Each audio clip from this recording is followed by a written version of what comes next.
OMG, I'm a hardcore fan. Yes, you are. Let's play e4. Okay, I'm gonna resign. I should resign. No, this one I'm gonna stomp him. Give me a second. I'm just gonna stomp him. Switches mostly for better earnings. I gave all the reasons. Okay, I'm gonna go here. This one is gonna actually just be a stomp because I want to get 2 more games in against 2 other players.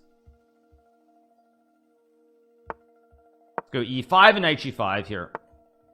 Castle and play knight g5 and queen h5. Very straightforward. Go back. I should have played c3 first to build the chain, but who cares? But yeah, the rook thing is a very nuanced concept, and it's not something that you're going to see happen in that many games, even at the level I'm at. But it is a very nuanced concept. Yeah. No, this one I'm going to stomp. By the way, just to be clear, I'm going to stomp this game. Knight h5, bishop h5. You don't like Levy? That's so. Stop trying to start drama. Stop trying to